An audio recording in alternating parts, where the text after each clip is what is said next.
बिस्मिल्लाहिर्रहमानिर्रहीम।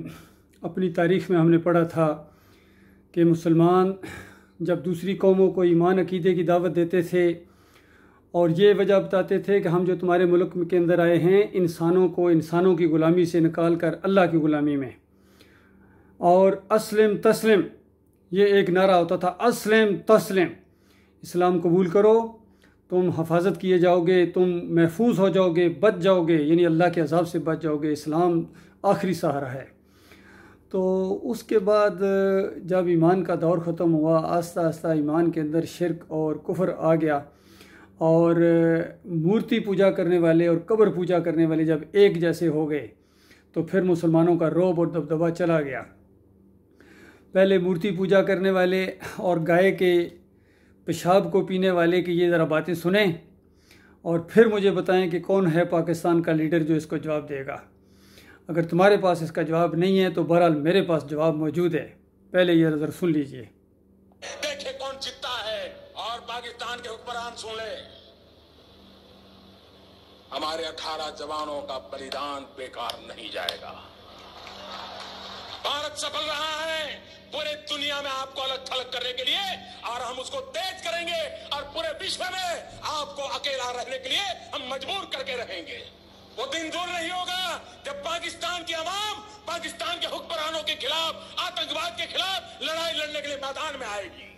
मेरे प्यारे देश, देखा आपने, कोई है पाकिस्तान का ऐसा लीडर जो इस मोदी को जवाब दे सके?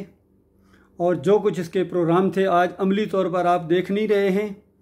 ये है वो साजिश, ये है वो मुदाखलत जो ऐलान के साथ कर रहा है कि हम पाकिस्तान को अलग थलग कर देंगे और पाकिस्तान की आवाम को हम यानी फ़ौज के ख़िलाफ़ खड़ा करेंगे। तो देखिए वही इनका मंसूबा है जो सामने आया है।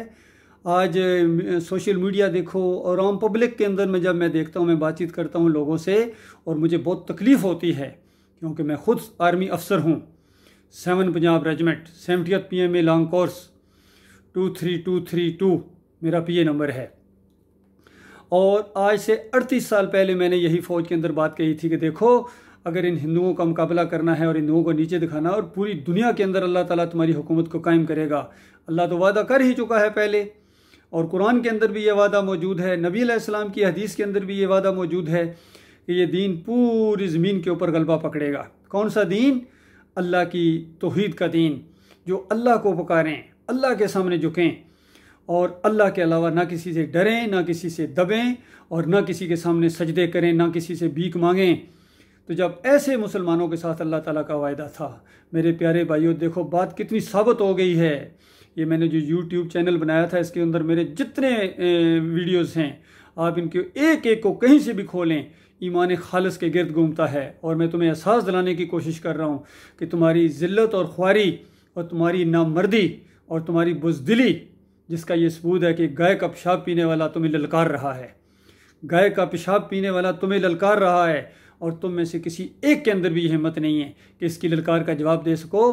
कमांडो दस्ते होने के बावजूद, एटमी क़ुव्वत होने के बावजूद, ज़बरदस्त किस्म की यूथ होने के बावजूद, बेहतरीन ख़ित्ता ज़मीन होने के बावजूद, मुसलमानी का दावा करने के बावजूद, मोमनी का दावा करने के बावजूद, कुरान के ऊपर अमल करने और कुरान को रहनुमा किताब का दावा करने के बावजूद किस तरह वो तुम्हें ललकार रहा है। और चंद दिन पहले जो उस खातून ने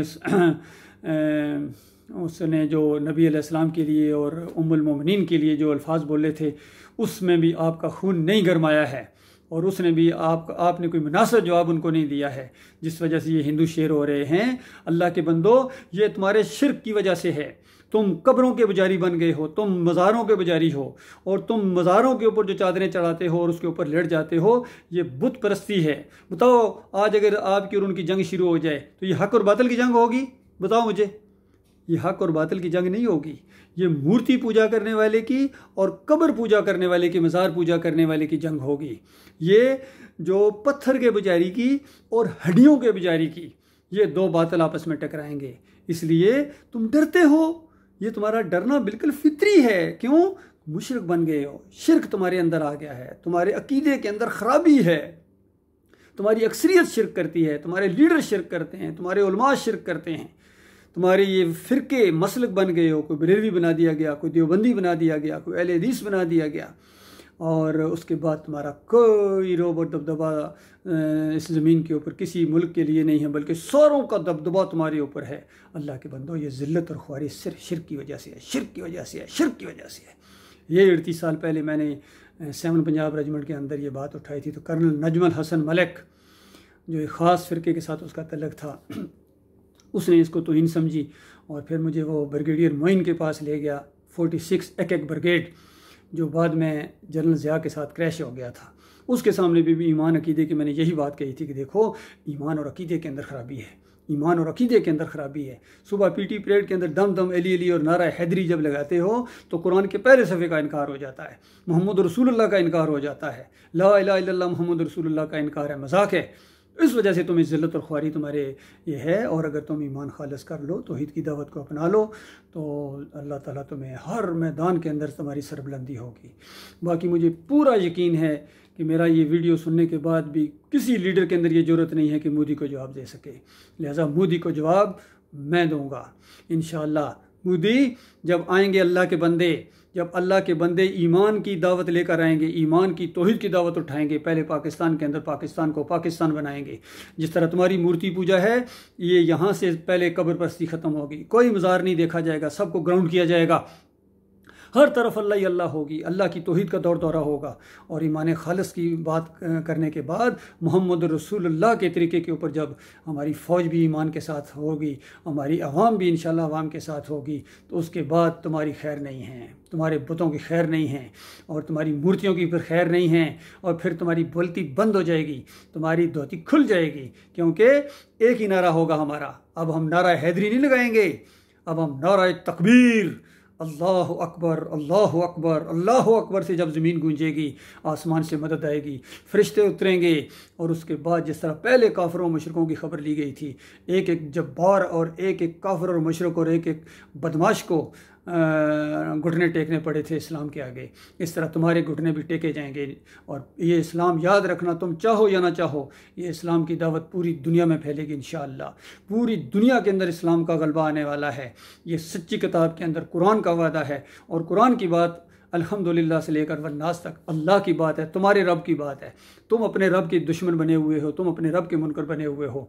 कल तुमने, अगर आज तुम्हें मौत आ गई, तो तुम अपने उन सारे लोगों के साथ चले जाओगे, जहन्नम की आग के अंदर जाओगे, जहाँ तुम्हें तो खून और पीप की वादियों के अंदर तुम्हें घसीटा जाएगा, आग की लगाम तुम्हारे ऊपर तुम्हें पहनाई जाएगी। इससे पहले इंदिरा गांधी जहाँ जा चुकी है, राजीव गांधी जहाँ जा चुका है, और तुम्हारे जितने जा चुके हैं, मूर्ति पूजा वाले भी वहाँ आग में गए हैं, और हमारे मज़ार पूजे वाले भी आग में गए हैं। ये दोनों वहाँ जाके गए हैं। ये उर्स और मेले करने वाले, सोने के दरवाजे लगाने वाले, या अली मदद के नारे लगाने वाले, उधर से बजरंग बिली और इधर से या अली। बताओ फ़र्क, बताओ अल्लाह के बंदो। ये ईमान अकीदे की बात आपके सामने ला रहा हूँ।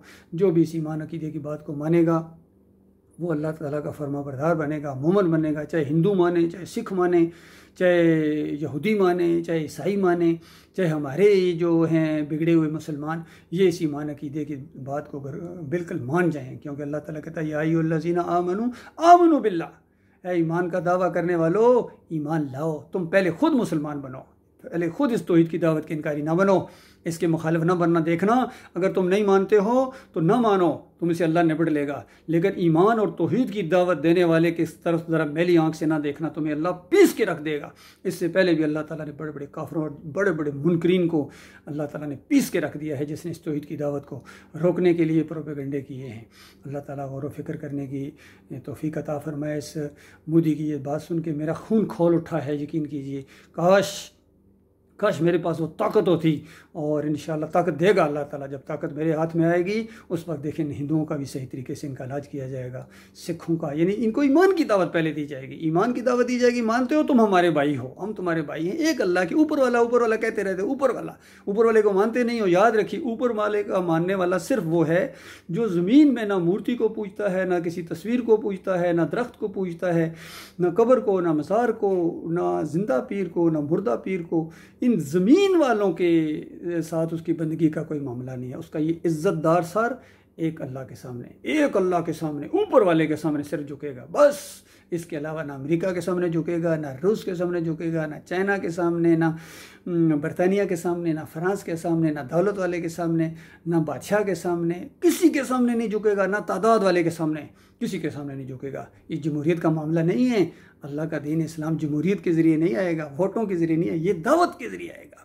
ये दावत जिस तरह मक्का के अंदर दावत दी गई थी और फिर वो उसके बाद जाके 13 साल मारें खाना पड़ी, फिर मदीने में जाके वो रियासत कायम हुई थी। मोहम्मद रसूलुल्लाह ने पहले तौहीद की दावत दी है। इस बुनियाद के ऊपर जो लोग इकट्ठे हो गए हैं, तो इस ईमान अकीदे की बात के ऊपर जो लोग, जहाँ तक ये खबर पहुँच रही है, बात पहुँच रही है, ये इकट्ठे होने की कोशिश करो। एक इज्तिमाइयत बनाओ अल्लाह के बंदो, ये अल्लाह की जमात होगी, ये अल्लाह की पार्टी है, ये सही मानों में मोमन है, ये जहाद फी सबिलिल्लाह कर रहे हैं, ये जो मरेंगे वो जन्नत अल फरदौस में जाएंगे, जन्नत अल फरदौस में उसी वक्त चले जाएंगे, यकीन कीजिए।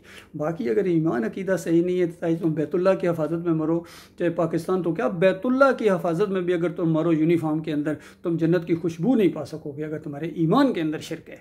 पूरी दुनिया के मुफ्ती तुम्हें शहीद कहें, पूरी दुनिया के फूल तुम्हारे ऊपर निछावर कर दिए जाएं, पूरी दुनिया के इंसान तुम्हारा जनाजा पढ़ें, तुम जन्नत की खुशबू नहीं पा सकोगे। ये कान खोल के सुन लो।